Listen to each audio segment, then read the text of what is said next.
Greetings, Internet. Mike here. I wanted to do a video that paid tribute to one of my favorite influences as a creator and a filmmaker, Weird Al Yankovic. No surprise, but growing up, I was kind of a geeky kid. Not very popular. I was, well, just a weird, nerdy kid.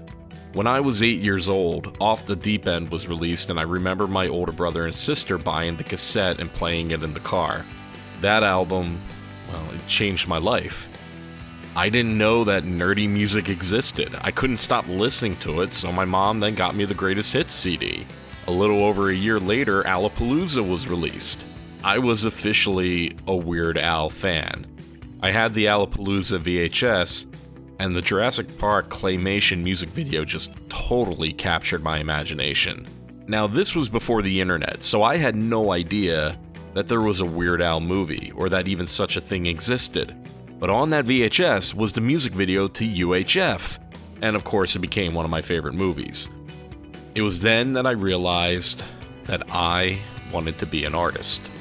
And of course, there were other influences in my life that brought me to this, but Weird Al was my undisputed childhood idol. He was my first concert in 1999. He was my gateway to other popular music. He inspired me to be creative and turn my geeky passions into art. Already playing the piano and clarinet, I taught myself then how to play guitar and drums. I was in a band in high school and we covered It's All About the Pentiums. It's all about the Pentiums, baby.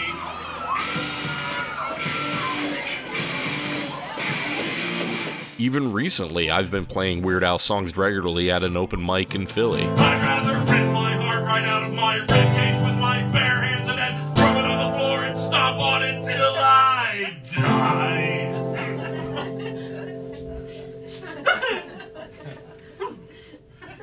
And spend one more minute with you.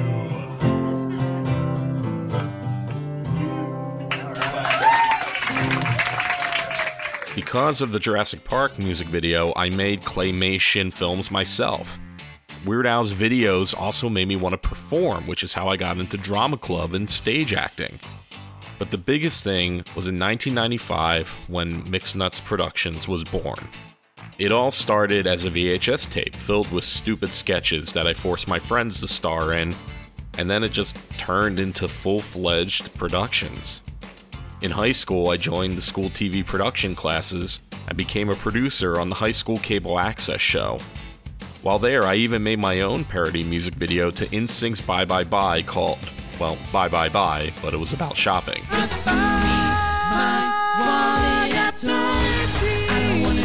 It even aired on MTV's Total Request Live in August 2001. We get a lot of stuff sent here, and home videos. Is this the Jersey Boys? Oh, this is funny. Let's take a look at this tape right here. Watch it. Come on, I search so endlessly through Macy's and Penny. Maybe in that Boys, they actually made that. Unbelievable. We eventually made a sequel, Dirty Socks, Dirty Socks. which actually the song got played on the Dr. Demento show. You might have seen these dudes on MTV's TRL, Dementites and Dementoids, the Jersey Boys. Dirty Socks. And actually became my first film festival award. But one of my most known stories comes from the fall of 2000 when I was just 16 years old. My high school had recently built a 2,500-seat auditorium that started bringing in big names for concerts like Barry Manilow, the Moody Blues, B.B. King, the Bare Naked Ladies, and Willie Nelson, to name a few. Being involved in the theater clubs also got me working at the theater. And that's when I realized that Weird Al was going to be there for a concert on November 1st, 2000. Are there any polka people in the house? It's polka time! I put in a request through the theater managers to interview Al for a cable access show, since the studio was right above the theater's main lobby. And for some reason, and I still don't understand why, Al's tour manager, well, said yes. I've done a video on this in the past about the interview, but to put it in the simplest terms, it wasn't the best or most professional. How do you feel about playing at a facility such as a high school? Well, I told my booking agent that I wanted to play nothing but high school auditoriums, but he kind of messed that one up. You know, we're playing a bunch of other places too, but this is really my prime venue. I'm playing to the people. I'm going out there. I'm doing it. And how does this compare to other venues that you've played? Well, other venues, you know, they don't have high school classes at.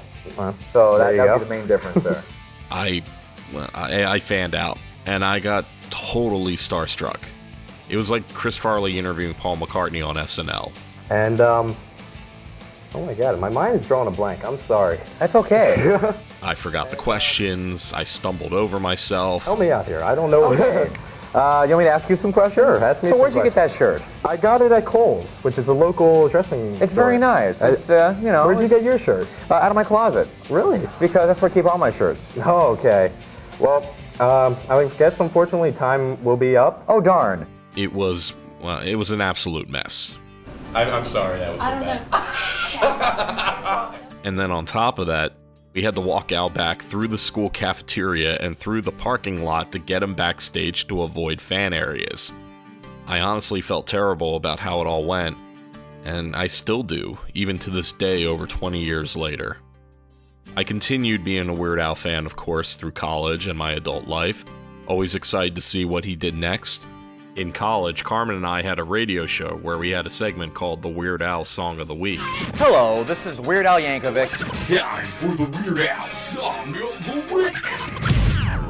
His influence is there in all of our films, especially the comedic ones. I mean, I'm such a fan still now that I went to see the Cybertronic Spree recently with a bunch of friends and just listened to my reaction when they started playing Dare to Be Stupid.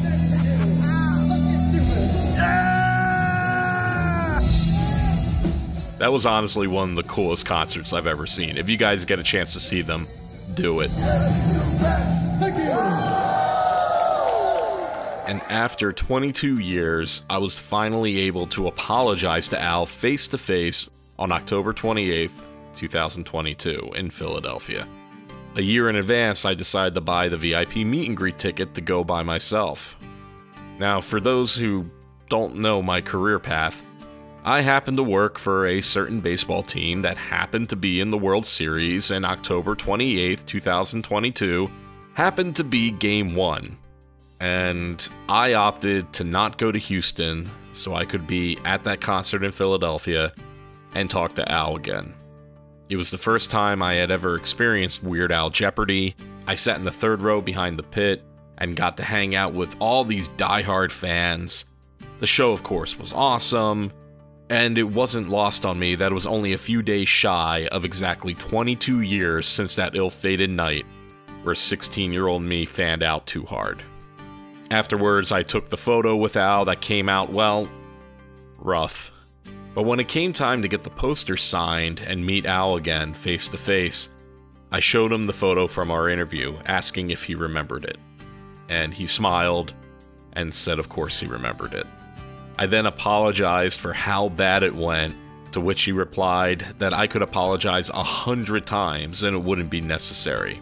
I also told him how I skipped the opportunity to go to the World Series so I could be there to tell him that, and he said he was honored.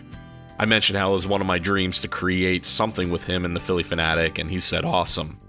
I then thanked him, walked away, and then I realized I forgot to give him my business card. Well, hopefully I don't wait another 22 years to remedy that mistake. Over the past 2 years, I actually won 2 Emmys, one of which was for a short film I wrote and directed starring the Philly Fanatic. Weird Al's influence is all over that film with its comedy and tone. And now, I'm so happy to see Al win an Emmy for his movie Weird: The Al Yankovic Story. So now we're in the same club as Emmy Award winners, which has to mean something, right? Well, one can continue to dream. But either way, I wouldn't be who I am or do what I do without Weird Al Yankovic. He's why I picked up the guitar. He's why I got on stage to act. He's why I picked up a camera and started making movies. His music was there when I needed it most, through good times and bad. He helped me embrace my weirdness and turn it into art. And that's why I decided to make this video.